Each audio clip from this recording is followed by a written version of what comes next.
اور اس دوسرے شیعہ نے حسین صدر نے جو ہے نا ایک عورت سے مطع کیا، پھر اس سے جو بچی پیدا ہوئی جب وہ جوانی کو پہنچی تو اس کے ساتھ بھی اس نے مطع کیا، یعنی اپنی بیٹی کے ساتھ۔ بسم اللہ الرحمن الرحیم۔ ناظرین، شیعوں کے ہاں مطع ایک بہت بڑی عبادت ہے۔ اس کے متعلق میں نے پہلے بھی ایک کلپ جاری کیا تھا جس میں مطع کے بڑے فضائل بیان کیے گئے تھے، لیکن وہاں میں نے مختصر فضائل بیان کیے تھے۔ اگر میں تفصیل بیان کرتا تو ویڈیو میری بہت لمبی ہو جاتی، لیکن اب یہ شیعوں کا مذہب ہے مطع کرنا۔ آج میں شیعوں کی ہی کتابوں سے یہ بات ثابت کروں گا کہ ان کے معصوم اماموں کے ہاں بھی مطع کرنا جائز نہیں تھا۔ شیعوں کی کتاب بحار الانوار جلد نمبر 103 اس کے صفحہ نمبر 318 پر معصوم امام سے مطع کے بارے میں پوچھا گیا۔ عبداللہ بن سنان قال سألت ابا عبداللہ علیہ السلام عن المطع۔ عبداللہ بن سنان فرماتے ہیں کہ میں نے امام جعفر صادق سے مطع کے بارے میں پوچھا کہ مطع کرنا کیسا ہے؟ فقال، تو معصوم امام صاحب نے کہا، لا تدنس نفسک بہا، کہ اپنے نفس کو اس فعل مطع کے ذریعے سے گندا نہ کریں، ایک گندا کام ہے، اس کے ذریعے سے اپنے نفس کو خراب نہ کریں۔ جبکہ میں نے جو پہلا کلپ جاری کیا آپ سن سکتے ہیں کہ شیعوں کے مطع کے بڑے فضائل ہیں۔ اسی کتاب کی اگلی روایت میں ذکر ہے ان ابی عبداللہ علیہ السلام قال، امام جعفر صادق سے روایت وہ فرماتے ہیں، ما تفعلها عندنا الا الفواجر، کہ یہ مطع ہمارے ہاں صرف فاجر لوگ کرتے ہیں، نیک لوگوں کا یہ کام نہیں ہے۔ یعنی معصوم امام بھی کہہ رہے ہیں کہ مطع کوئی اچھا کام نہیں بلکہ فاجر فاسق جو لوگ ہوتے ہیں وہی ہمارے ہاں کرتے ہیں۔ اب ایک طرف شیعوں کے معصوم امام ہے جو مطع کے بارے میں یہ عقیدہ رکھتے ہیں، لیکن آج شیعوں عقیدہ مطع کے بارے میں کیا ہے؟ اس آپ کے شہنشاہ نقوی کا ویڈیو کلپ ہے اور بہت سارے مطع ویڈیو پر آپ سرچ کر سکتے ہیں کہ ان کا مذہب ہے مطع بہت بڑی عبادت ہے، لیکن یہاں معصوم امام کہہ رہے ہیں کہ مطع کرنا فاجر فاسق لوگوں کا کام ہے اور اس کے ذریعے سے نفس کو خراب نہ کریں، منع کر رہے ہیں۔ لیکن تاریخ میں آپ حضرات کے سامنے شیعوں کے بڑوں کے ایسے کارنامے پیش کروں گا، آپ حیران ہو جائیں گے۔ میرے ہاتھ میں کتاب ہے تاریخی حقائق اور اس کا مصنف ہے سید محمد حسین الموسوی۔ یہ جو ہے امام خمینی کا بہت ہی گہرا دوست تھا۔ اس نے امام خمینی کے بارے میں صفحہ نمبر 48 پر قصہ ذکر کیا ہے۔ اب دیکھیں، امام صاحب کا فرمان تھا کہ فاجر فاسق لوگوں کا کام ہے اور اس کے ذریعے نفس کو خراب نہ کرے، گندا نہ کریں، امام صاحب کی تعلیم یہ ہے۔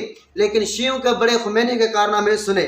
جس زمانے میں امام خمینی عراق میں جلا وطنی کی زندگی گزار رہے تھے، ہم ان کے پاس جاتے رہتے تھے اور ان سے تعلیم بھی حاصل کرتے تھے۔ آہستہ آہستہ میرے تعلقات اس کے ساتھ بہت اچھے ہو گئے اور بعض اوقات سفر میں بھی ان کی ہم رکابی کا شرف حاصل ہو جاتا۔ ایک مرتبہ کسی شہر کے لوگوں نے انہیں اپنے ہاں آنے کی دعوت دی۔ یہ شہر موصل کے مغربی جانب تقریباً 1.5 گھنٹے کی مسافت پر واقع ہے۔ کار کے سفر میں بھی ان کے ہمراہ تھا۔ وہاں ایک شیعہ خاندان کے ہاں ہمارا قیام رہا اور بہت زیادہ اعزاز و اکرام کیا گیا۔ اس خاندان کے اس علاقے میں شیعہ مذہب کے لیے بڑی خدمات ہیں۔ ہمارے اس سفر کی تصاویر بھی آج تک انہوں نے محفوظ رکھی ہوئی ہیں۔ سفر سے واپسی پر بغداد سے گزرتے ہوئے امام نے سفر کی تھکن دور کرنے کے لیے عطیفیہ کے محلے میں جانے کا حکم دیا۔ وہاں ایرانی سید صاحب قیام پذیر تھے جو کہ امام کے بڑے گہرے دوست تھے۔ سید صاحب نے ہماری آمد پر بڑی خوشی کا اظہار کیا۔ ہم ظہر کے وقت وہاں پہنچے تھے۔ انہوں نے زبردست دعوت کا اہتمام کیا اور اپنے عزیز و اقارب کو بھی بلایا۔ ان کا گھر مہمانوں سے بھر گیا۔ سید صاحب نے رات کے قیام کی درخواست کی، امام نے قبول کر لی۔ رات کا کھانا بھی بہت عالی شان بنایا گیا۔ لوگ چلے گئے۔ امام خمینی کی نگاہ، اب سنیں، امام خمینی کی نگاہ میزبانوں کی ایک بچی پر پڑ گئی جو 4 یا 5 برس کی ہوگی۔ بچی انتہائی معصوم اور نہایت خوبصورت تھی۔ امام نے سید صاحب سے اس بچی کو مطع کے لیے طلب کیا۔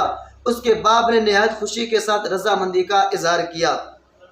چنانچہ رات اس طرح گزری کہ امام خمینی کی گود میں وہ معصوم بچی تلملاتی رہی اور ہم رات بھر اس کی چیخیں سنتے رہے۔ بہر صورت انہوں نے رات گزاری۔ جب صبح ہوئی اور ہم ناشتے کے دسترخوان پر بیٹھے تو انہوں نے ناگواری اور نفرت کے اثرات میرے چہرے پر محسوس کیے۔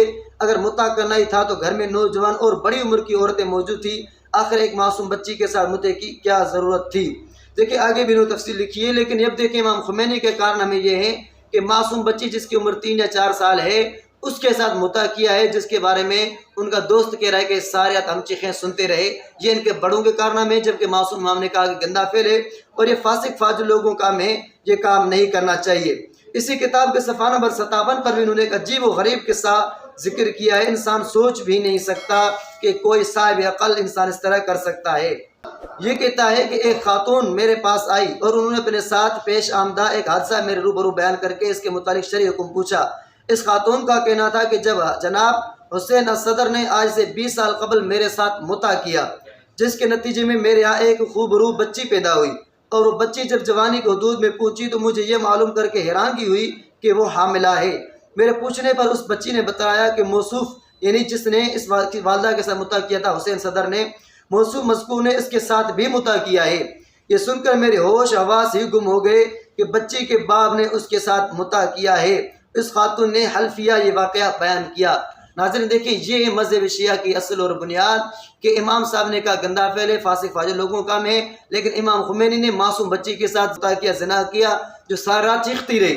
اور اس دوسرے شیعہ نے، حسین صدر نے جو ہے نا ایک عورت سے متع کیا، پھر اس سے جو بچی پیدا ہوئی جب وہ جوانی کو پہنچی تو اس کے ساتھ بھی اس نے متع کیا، یعنی اپنی بیٹی کے ساتھ بھی متع کیا۔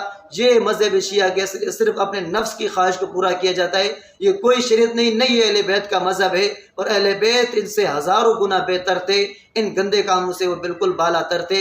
اللہ تعالیٰ ہم سب کو سمجھ عطا فرمائے۔